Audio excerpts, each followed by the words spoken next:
Hi there, it's Keith again from the Evangelical Free Church Stony Stratford, and we're continuing our series in the book of Ecclesiastes, this book that asks really big questions about life. The phrase "there's a great big world out there" is one that resonates with me. Very often I'll be checking what's called the analytical data on the website, and I'll see that there's much more going on than just our ministry in the here and now in Stony Stratford. I suddenly find that there's people logging onto the website from all over the place. At the moment we seem to be popular in Hong Kong for some reason. I can't work that one out, but hey, there you go. But it does tell us that there's more going on than we sometimes realise. Now, in the book of Ecclesiastes so far, Solomon has sort of been quite introspective. It's a book that's really looking at the issues of life from a very personal point of view. He's using his wisdom, of which he has a considerable amount, to really try and fathom what life's about. But here he steps back and gets a bigger picture. The picture he's given us so far is of a God who seems distant. The actual word for God that's used in Ecclesiastes is Elohim. That's God creator. And it creates a little bit of a distance, as I said. It makes God seem slightly remote. And so Solomon's trying to work out how to live in God's world, as he sees it, with this God who seems distant. And that may be something that's common to all of us. God seems distant if he's there at all in our thinking. But now Solomon shows that there is an order to life. Just listen to these first few verses of Ecclesiastes chapter 3. There is a time for everything and a season for every activity under heaven. A time to be born and a time to die. A time to plant and a time to uproot. A time to kill, a time to heal. A time to tear down and a time to build, a time to weep and a time to laugh, a time to mourn and a time to dance, a time to scatter stones and a time to gather them, a time to embrace and a time to refrain, a time to search and a time to give up, a time to keep and a time to throw away, a time to tear and a time to mend, a time to be silent and a time to speak, a time to love and a time to hate, a time for war and a time for peace. Solomon looks at life in both good and bad, and in this very famous passage, he sees an order to our lives. Some of these things, if not all of them, will occur to us at some point. We'll experience them at some point in our lives. And this actual passage is such a profound one that it's found its way into popular culture. Pete Seeger, the folk singer, was the one who first made a song out of it, and it was popularised very much by the folk rock band The Byrds. In the series, The Wonder Years, I used to use the music from the Byrds version, really just to give as it looked at that kid growing up, this picture of, his hopes, his fears, the good and bad in his life. So there's a preordained order. In fact, that first verse of that passage, the Hebrew actually says there's a fixed time. There's nothing random about life, but it's fixed. And it gives the picture that we've seen quite a lot so far in Ecclesiastes. This is a damaged world. It's damaged by man's sin. In Genesis 1:31, we're told that God had made everything and he saw it was very good. But by the time we get to Genesis 3 and 17 and 18, we see that because of man's rebellion against God, things are going to be a struggle. Whereas cultivating the garden was a fun thing, now it's going to be a case of weeds, thorns, thistles, you name it. It takes all the fun out of existence.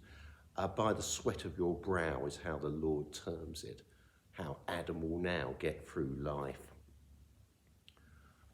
But this passage also tells us that we have a spiritual dimension. We may struggle to understand it, but it's there nevertheless. In verse 11 we read, He, that's God, has made everything beautiful in its time. He has also set eternity in the hearts of men, yet they cannot fathom what God has done from the beginning to the end. There we are. We're kind of aware there's something more going on in life. Life can be enjoyed. We've seen that already, and Solomon points that out again. Verse 13, that everyone may eat and drink and find satisfaction in all his toil. This is a gift from God. Yeah, there's some good stuff going on as well. As D.H. Lawrence wrote, work can be fun and men can enjoy it. Then it's not labour.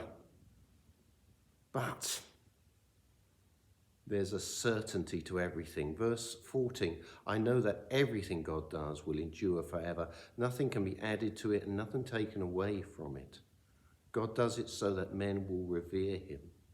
Solomon sees the hand of God in a damaged world and in this preordained order of life. Certain things are a certainty. I know everything God does will endure forever. The Hebrew verb is very strong there. It's actually almost like Solomon is saying, it's a certainty that everything God does will endure forever. Okay, does that give us hope? Maybe if we're spiritually minded, as we might say, it might. Maybe we say, so what? Well, Solomon caters for both. He realizes that the world is a very, very perplexing place. And as he looks around, he sees the inconsistencies of life. I saw something else under the sun. In a place of judgment, wickedness was there. In a place of justice, wickedness was there. You see, Solomon's a shrewd guy. He's basically looking at the world. He actually sort of stepping back, saying, if I was sort of, Joe Sixpack or whatever, an ordinary guy, how would I view my kingdom? What would I see? And he knows that actually there's a big problem, mankind. Even the best works of man can be perverted. We've seen that already. What is crooked cannot be straightened. And he realizes that in the end there's a great inconsistency. Even when there's places or law courts where there's supposed to be justice, sometimes there's not. Sometimes there's anything but justice. And the problem is, it comes back to man. Some years ago, the newspaper, The Times, ran a competition. And the competition was this. It was basically, could people write something, an essay or something, on what is wrong with the world? Well, the shortest answer was perhaps the most profound. What is wrong with the world? I am. G.K. Chesterton. Now, G.K. Chesterton, the writer, was quite a moral man, but he realized when he looked at himself, when he looked at his heart, when he looked at his motives, he was someone who failed. He was realistic and honest enough to say that. And really, when we look at what we see here, we crave judgment and justice. I thought in my heart, God will bring to judgment both righteous and the wicked, for there will be a time for every activity, a time for every deed. Solomon points to a consistent. We may not be able to do what's right. Our best motives may be muddled, to say the least, even if we aim to be good and moral, which is a good thing.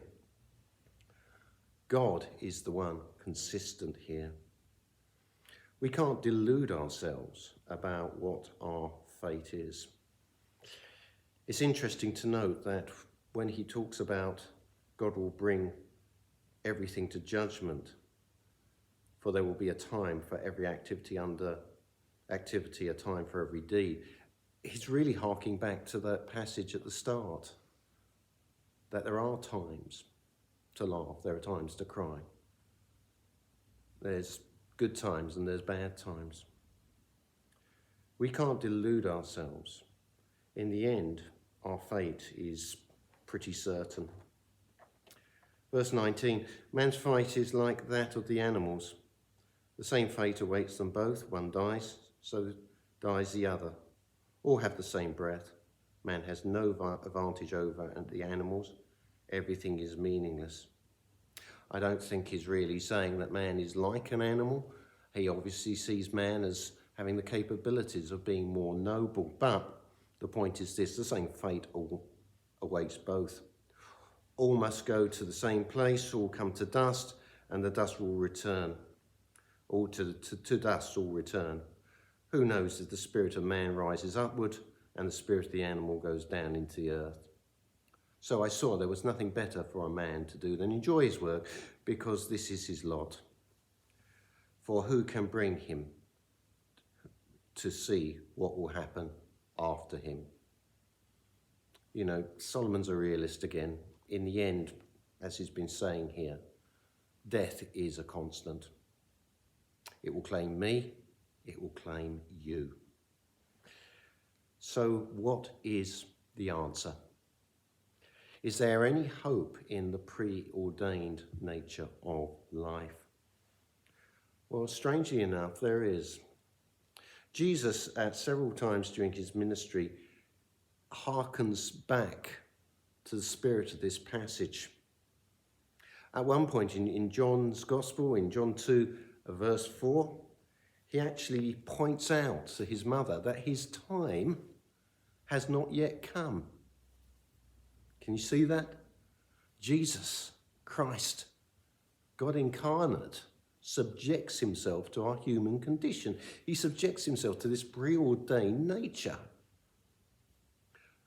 Later in his life, right before he is going to go to the cross, he prays for himself and he says this, Father, the time has come. There it is again, the preordained nature of his life.